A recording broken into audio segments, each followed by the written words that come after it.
बिहार लोक सेवा आयोग पटना द्वारा अधिसूचित शिक्षक भर्ती से संबंधित विज्ञापन में आरक्षण का दावा करने वाले लोगों के लिए कुछ आवश्यक दिशा निर्देश दिए गए हैं, जिसका ध्यान रखना बहुत ही आवश्यक है। इससे पहले सामान्य प्रशासन विभाग बिहार पटना के द्वारा आरक्षण विषयक कुछ महत्वपूर्ण तथ्य बिंदुवार बताए गए हैं। इसको आप ध्यान में रखकर आरक्षण का लाभ उठा सकते हैं। आरक्षण का लाभ लेने के लिए बनाए गए प्रमाण पत्र में किसी भी तरह की गलती होने पर आप इस लाभ से वंचित रह जाएंगे, इसलिए इन बातों पर ध्यान देना आपको आवश्यक है। सबसे पहले बिंदु की अगर हम बात करते हैं तो पहला है व्यक्ति विशेष की जाति का निर्धारण उसके पिता के जाति के आधार पर होता है, पति की जाति के आधार पर नहीं। यहाँ आप नोटिफिकेशन में देख सकते हैं कि आरक्षण का दावा करने वाली विवाहित महिलाओं का जाति, अस्थायी निवास, क्रीमीलेयर रहित प्रमाण पत्र उनके पिता के नाम एवं पता से निर्गत होना चाहिए, न कि उनके पति के नाम से।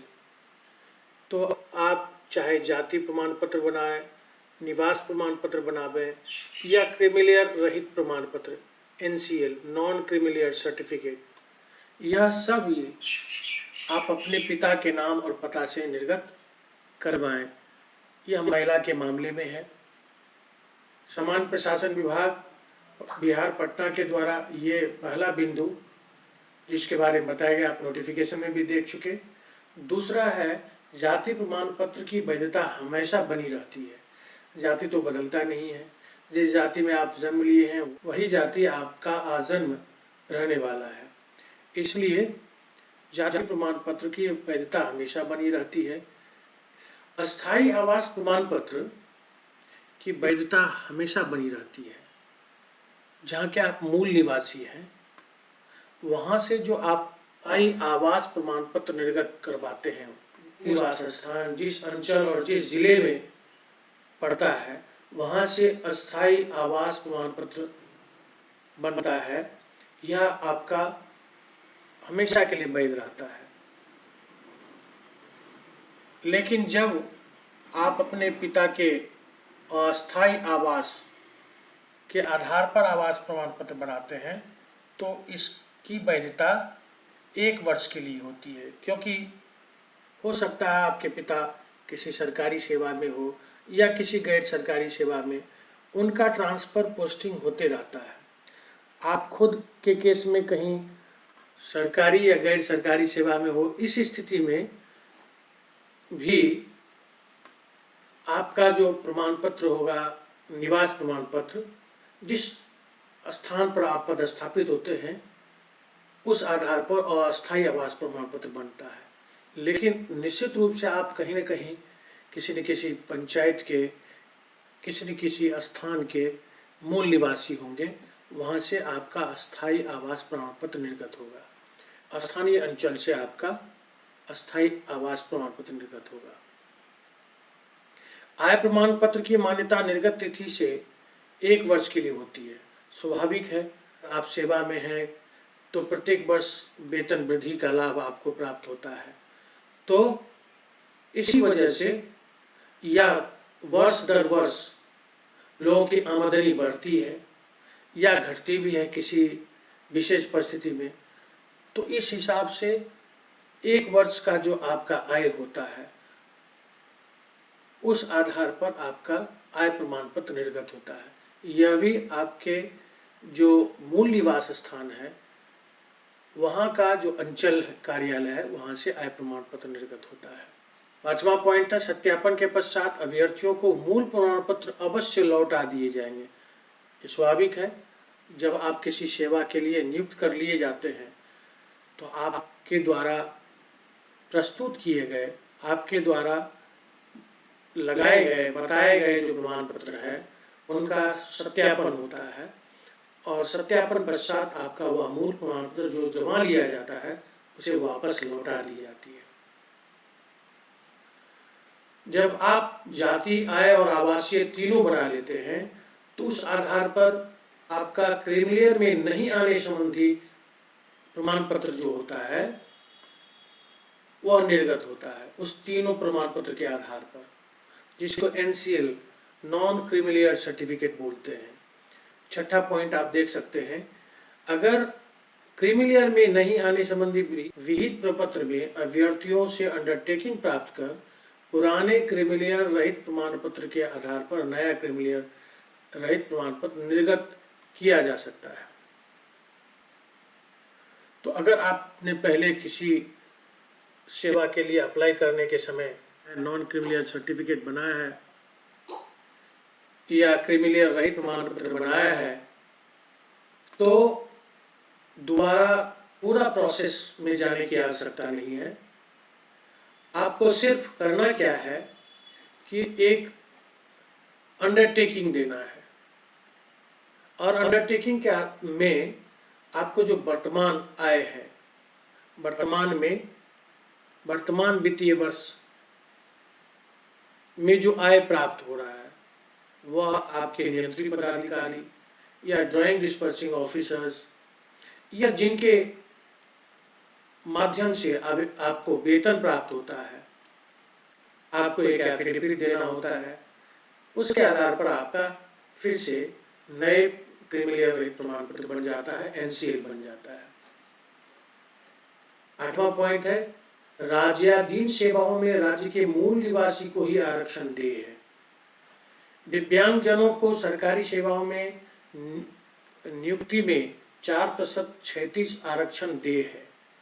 दिव्यांगजनों को जो प्रमाण पत्र बनाना है वह उसके लिए यह बिहार लोक सेवा आयोग विज्ञापन संख्या 26/2023 के संबंध में आवश्यक सूचना इस नोटिफिकेशन के माध्यम से 6/6/2023 को दिया है।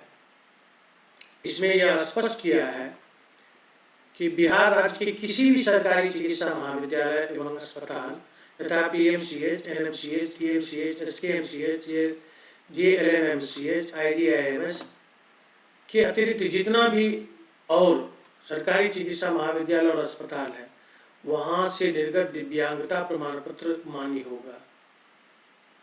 इस जगह पर कहीं आप सदर अस्पताल से या कोई PSC से कोई इस तरह का प्रमाण पत्र लेते हैं तो वह मान्य नहीं होगा। अब स्वतंत्रता सेनानियों के पोता पोती नाती नतनी को सरकारी सेवा में नियुक्ति में 2% क्षैतिज आरक्षण दिए है। तो यहाँ आप देख सकते हैं, सामान्य प्रशासन विभाग बिहार के पत्रांक 25-26 दिनांक 18/2/2016 के आलोक में राज्य के वैसे सेनानियों जिन्हें केंद्र द्वारा पेंशन स्वीकृत है के पोता पोती नाती नतनी को 2% क्षैतिज आरक्षण देय होगा। ऐसे आरक्षण का दावा करने वाले अभ्यर्थियों के पास आवेदन करते समय अपने गृह जिला के जिला पदाधिकारी या उनके द्वारा प्राधिकृत पदाधिकारी के हस्ताक्षर से निर्गत सामान्य प्रशासन विभाग पटना के पत्रांक 11/88/7 दिनांक 30/8/2016 के साथ संलग्न विहित प्रपत्र में प्रमाण पत्र निश्चित रूप से उपलब्ध होना चाहिए। तो आप इस आशय का प्रमाण पत्र कहां से प्राप्त करेंगे यह भी स्पष्ट हो गया। 11वां पॉइंट है, महिलाओं को सरकारी सेवाओं में नियुक्ति में 35% क्षैतिज आरक्षण दिए है। यहाँ यह स्पष्ट करना जरूरी है, महिलाओं के मामले में नियमावली के इस बिंदु को देखिए। बिहार राज्य विद्यालय अध्यापक नियुक्ति स्थानांतरण अनुशासनिक कार्रवाई एवं सेवा शर्त नियमावली 2023 के आलोक में प्राथमिक विद्यालय 1 से 5 तक के अध्यापक के लिए महिला अभ्यर्थियों के लिए न्यूनतम 50% आरक्षित रहेगा। 105 के लिए जो आवेदक होंगे उसमें महिलाओं के लिए 50% सीटें आरक्षित होंगी। विषम संख्या रहने पर अंतिम पद महिला के लिए चिन्हित किया जाएगा। माध्यमिक विद्यालय में 9 से 10 तक एवं उच्च माध्यमिक के 11-12 तक के अध्यापकों के लिए सामान्य प्रशासन विभाग बिहार के पत्रांक 23/42 दिनांक 15/2/2016 के आलोक में महिलाओं को इस विज्ञापन में वर्णित रिक्ति के अनुसार 35% 36 आरक्षण दिए होगा। तो आपने देखा 1 से 5 तक के अभ्यर्थियों के लिए, महिला अभ्यर्थियों के लिए 50% सीटें आरक्षित होगी, जबकि 9, 10 एवं 11, 12 के लिए जो महिला अभ्यर्थी है उन्हें 35% 36 आरक्षण का लाभ प्राप्त होगा। यहाँ इन चीज़ों को भी स्पष्ट समझ लीजिए। WBC पिछड़े वर्गों की महिला से तात्पर्य है अनुसूचित जाति, अनुसूचित जनजाति, अत्यंत पिछड़ा वर्ग की महिला। इसे सरकारी सेवाओं में नियुक्ति में 3% ऊर्ध्वाधर आरक्षण दिए है, जो 35% 36 आरक्षण के अतिरिक्त है। तो आपने देखा कि आरक्षण से संबंधित किसी भी तरह के आरक्षण से संबंधित जो मुख्य बातें हैं उनको इस वीडियो में मैंने कवर करने का प्रयास किया है। आप इन बातों को ध्यान में रखेंगे और इससे संबंधित जो भी प्रमाण पत्र है ससमय बनवा लें, ताकि आप इन आरक्षण प्रावधानों का लाभ प्राप्त कर सकें। धन्यवाद। जय हिंद।